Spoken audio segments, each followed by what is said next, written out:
Google is banking on AI-assisted features in the Pixel 8 Pro to lure customers away from Apple's iPhone and Samsung's Galaxy phones. From nifty camera editing tricks that turn anyone into a Photoshop editor to the ability of Google Assistant to field phone calls for you and provide contextual responses, there's no shortage of Google AI features packed into Google's latest flagship. Priority is given to the hardware as well, complete with a new Tensor G3 chip, brighter Super Actual display, versatile 5x zoom camera, and a charming redesign that's sure to get noticed.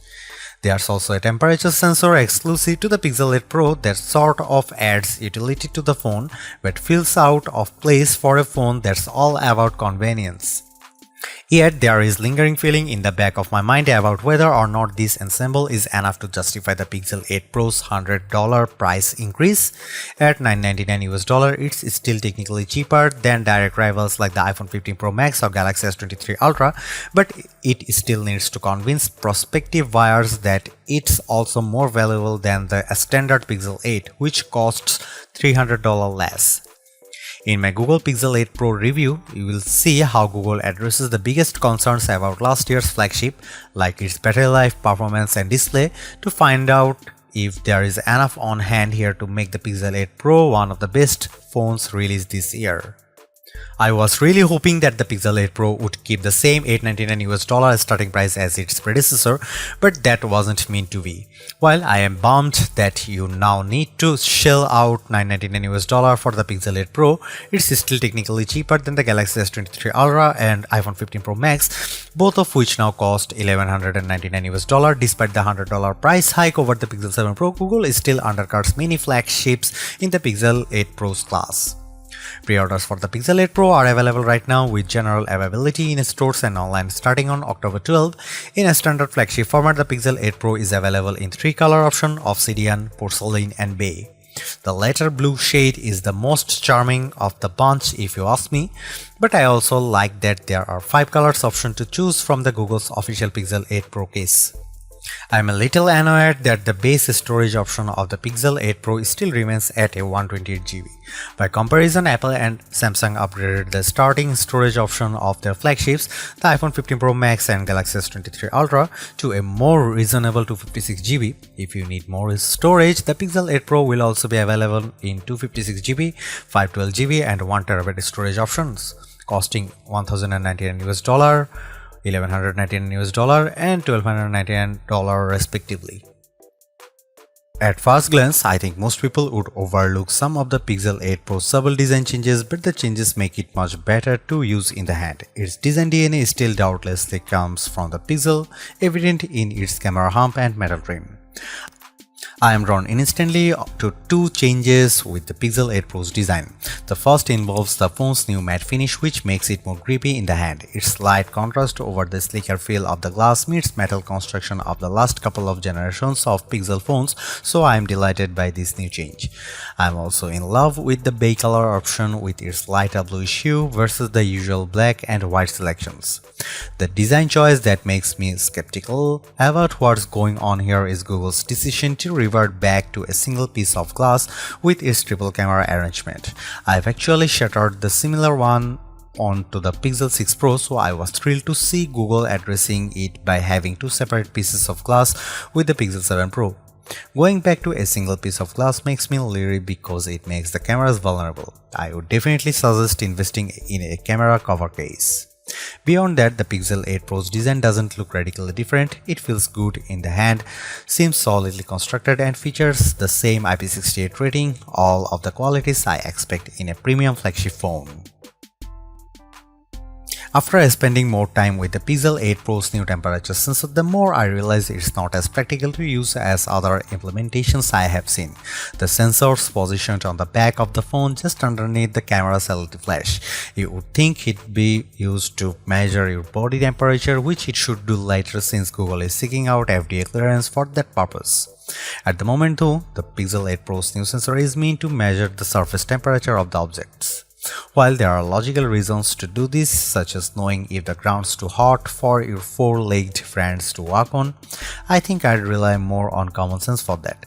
Nevertheless, you need to keep the sensor about 2 inches away from what you are measuring. However, you will also need to select what type of material you are trying to measure through the thermometer app, which I suppose is necessary to get a more accurate result. I just can't see the practicality of this, especially when there are laser temperature guns and thermal cameras that could effectively do the same things from the further distances. Take, for instance, phones that have built-in thermal cameras which can measure heat signature from faraway distance. I just don't understand Google's logic behind the temperature sensor, which ultimately feels more like a novel addition than a necessary tool. One of the biggest shortcomings about the Pixel 7 Pro was its display. It simply wasn't as bright as other flagship phone screens. Fortunately, Google's looking to change that with the 6.7-inch 1344 by 2992 Super Actual display of the Pixel 8 Pro, which is rated to reach 1600 nits with HDR brightness and 2400 nits peak brightness. Google's confident about the improvements of its new display, and our benchmark testing reveals it's one of the biggest around. Reaching a peak brightness output of 1526 nits, it nearly matches the iPhone 15 Pro Max's peak output of 1550 nits. Compared to the Pixel 7 Pro pitiful 927 nits of brightness produced in our testing, the Pixel 8 Pro panel blows its predecessor away. I saw this firsthand when I took the two devices outside to watch a movie trailer, with the Super Actual display being substantially brighter and easier to see. It also helps the Pixel 8 Pro's 120Hz refresh rate gives it that battery smooth look while scrolling through websites and across the interface. The refresh rate scales from 1 to 120Hz, which should help save on battery life. I was skeptical at first, but I have to admit it's a relief that Google improved the display for this new phone. This is where it gets exciting for the Pixel 8 Pro, which further differentiates itself from the standard Pixel 8. On the back, the Pro rocks a triple camera arrangement, a 50MP main camera, 48MP ultra-wide camera, and a 48MP telephoto with 5x optical zoom. The biggest change here is ultra-wide camera, which jumps up to 48MP compared to the Pixel 7 Pro's 12MP shooter. That, along with its 5x zoom telephoto lens, are the two main distinctions of the Pixel 8 Pro's camera versus Pixel 8. Of course, this would have been a prime opportunity for Google to extend the range of its telephoto camera, but it's been left to the same 5x telephoto range as it's the Pixel 7 Pro. I am a little bummed by this because the iPhone 15 Pro Max made the jump to 5x zoom as well, so Google no longer holds an advantage over its rival when it comes to zooming. As you could expect, everything about the cameras on the Google Pixel 8 Pro are better, with Google claiming improved low-light photography, sharper selfies, and its best zoom yet. The main camera proves that with this shot of Bethesda Terrace in Central Park, details are plentiful while dynamic range is handled well between the shadows in the trees and the brighter spots while the light's hitting them. Compared to the iPhone 15 Pro Max, I also like how the Pixel 8 Pro image has a higher contrast. Check out the details.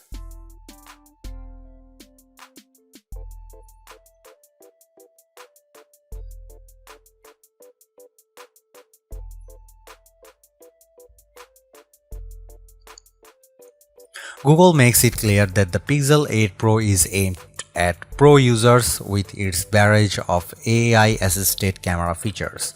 I have tested a bunch of them during my review, and what I am able to conclude here is that all these tools make editing your photos and videos much easier.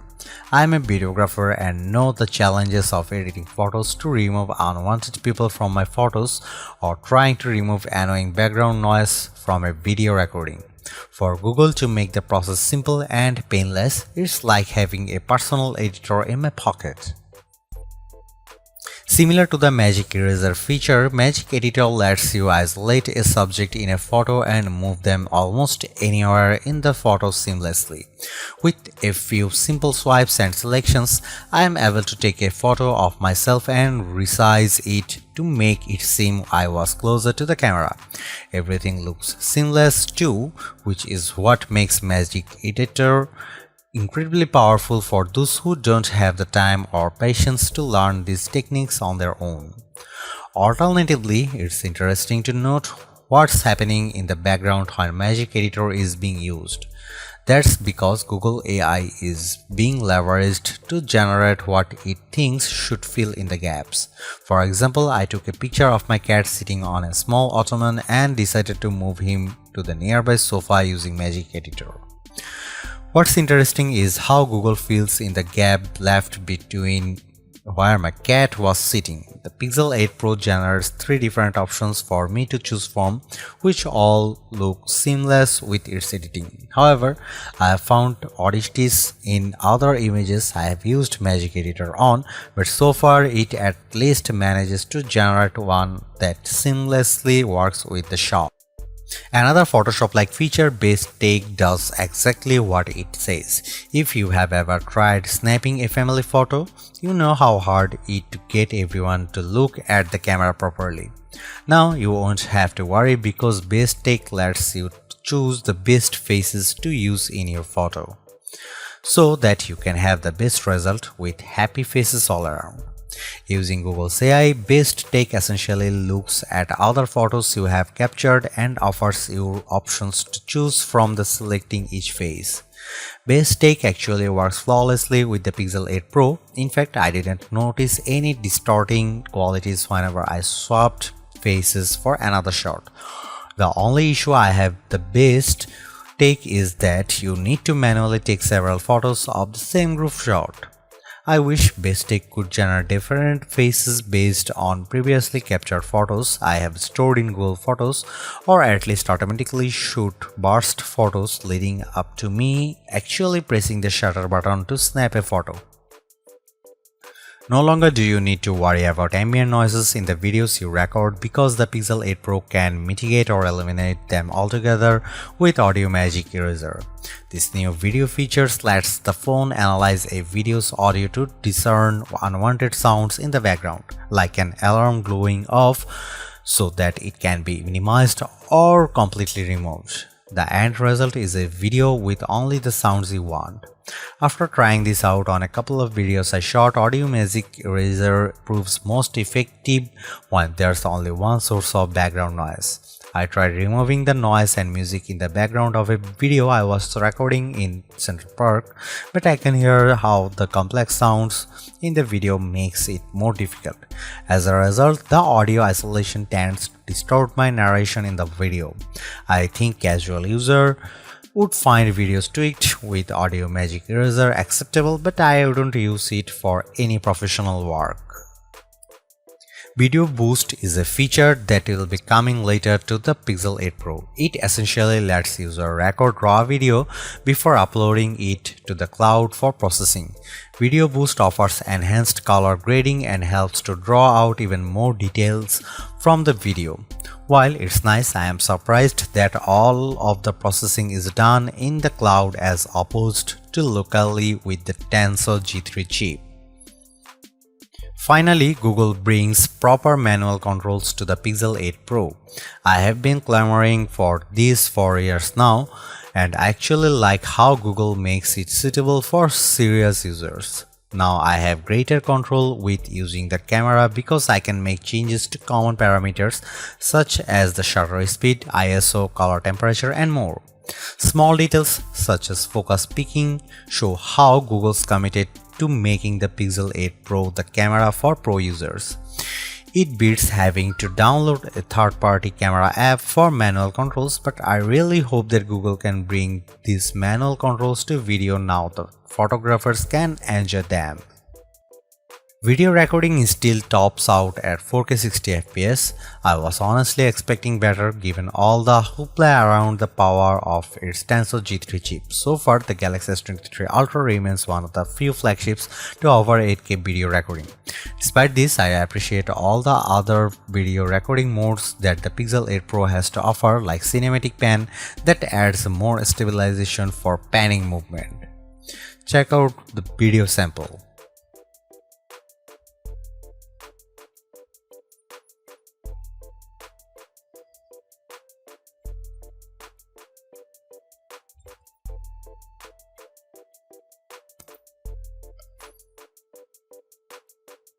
You probably know what's in store with Android 14, but I think it's worth mentioning the exclusive features that the Pixel 8 Pro is getting. Visually, the Pixel's interface is familiar if you have been on the Android train for the last couple of iterations of the software, but there's a lot more focus on Google's AI working behind the scenes. For example, Google Assistant is being leveraged in more areas, which is what makes owning a Pixel unique versus other Android phones. Here's what I found really impressive about Google Assistant on the Pixel 8 Pro. This year's additions include enhanced call screening that makes the assistant sound more human when it picks up calls for you. I was actually impressed when using this new feature, as it was almost impossible to tell that I was hearing an AI-generated voice. Not only will the assistant screen calls, it will also provide contextual options that let you choose a response. Think of it like having an actual assistant that picks up phone calls for you while relaying responses to them. If you use grammar check extensions in Chrome like Grammarly, then you are in for a treat with the Fix It feature with Google Assistant. As you scurry to type out passages of text with the keyboard, you will have the option to fix the grammar with the help of the assistant, which will proofread it for you and smart enough to distinguish common mistakes such as they are, or they are. While it may not be commonly used, multiple language support is especially useful for people who live in households where languages are often mixed. For example, you can dictate messages to Assistant mixing in words from English and Spanish without having to change the default language of the keyboard. Just speak and Assistant will dictate the rest perfectly. Rather than having you toil over reading long passages of text in Chrome or the Google app, the assistant can summarize everything for you by just squeezing the phone, which initiates this summarizing feature. Google Assistant will then analyze the content, then produce a bulleted summary of the most important stuff. These features continue to show the investment behind Google AI, but the best part about the software is one particular promise from Google. It's how the Pixel 8 and 8 Pro are setting the benchmark for all phones with their software support. Google pledges 7 years of software and security updates, ensuring that these phones are given extended life beyond its peers. That's remarkable and should be a reminder for everyone else about the importance of software support. Based on Google's claims, the Google Tensor G3 is supposed to be the most powerful chip that Google has ever created. It's certainly faster than the G2, but it still has a long way of proving its champ against rival chips like Apple's A17 Pro and Qualcomm's Snapdragon 8 Gen 2. I really don't care much about how the biggest machine learning model on the Pixel 8 Pros is 10x more complex compared to Pixel 6. You could argue it's tastefully on display in many of its Google AI assisted features like the neural language response with call screening or how it intelligently cuts background sound with Magic Audio Eraser. However, the Pixel 8 Pro's a baffling mystery because of how it performs with everyday tasks versus the result from various synthetic benchmark tests. I find it buttery smooth navigating around Android 14, complete with smooth transitions and animations. Yet the benchmark scores tell a totally different story. In Geekbench, the Pixel 8 Pro pulls in a score 1699 and 3666 with the single and multi-core tests respectively. The phone beats the Galaxy S23 Ultra in the single-core test, but it's a far cry from matching the numbers posted by the iPhone 15 Pro Max on the multi-core test. There's even a greater disparity testing out its graphic processing power. The Pixel 8 Pro trails the 87 FPS and 92 FPS results posted by the Galaxy S23 Ultra and iPhone 15 Pro Max with 3D Mark. Even worse is the 71 seconds it takes the Pixel 8 Pro to render video with Adobe Premiere Rush versus the much faster 24.5 and 39 seconds it took for the iPhone 15 Pro Max and Galaxy S23 Ultra. Benchmark test aside, I note that Pixel 8 Pro is one of the most responsive phones I have tested this year. Games I ran on the Pixel 8 Pro had decent frame rates that make them playable, so I don't want to totally discredit the Tensor G3's processing power. However, I can't overlook how it trails its rivals in these key areas. Call it an Easter egg, but Google generously fashions in Wi-Fi 7 support with the Pixel 8 Pro. While average person may overlook this feature, it should have great effect for streaming videos or downloading large files. This probably makes the Pixel 8 Pro a bit more feature-proof. However, you will need to upgrade to a Wi-Fi 7 router in order to take advantage of better connectivity. I can't stop focusing on how the Pixel 8 Pro is one of the smartest phones I have ever came across. For once, I can confidently say that it's the assistant I need to make my workflow more efficient and streamlined. All of the AI-assisted features in the Pixel 8 Pro reveal how it takes all the complications in our lives and makes them uncomplicated, like how editing photos is a clinch with Magic Editor or how call screen intelligently responds to phone calls. Even better, I am satisfied knowing that the Pixel 8 Pro improves on every aspect over last year's disappointing Pixel 7 Pro. This new Pixel is a far stronger contender in our best phones list, but it's hard to overlook how the competition still beats it in a critical areas such as performance, battery life, and cameras. Honestly, all of those areas have improved here, but the competition still does it better. But at the same time, it's impossible to dismiss how the Pixel lineup continues to undercut the competition in price. You will save a couple $100 by choosing the Pixel 8 Pro over its closest competitors. So in that regard, it offers all the value I had wanted to find in a flagship phone. Really, you won't be disappointed by the phone, especially when it's the only phone that I can confidently count on to answer phone calls for me where I can't.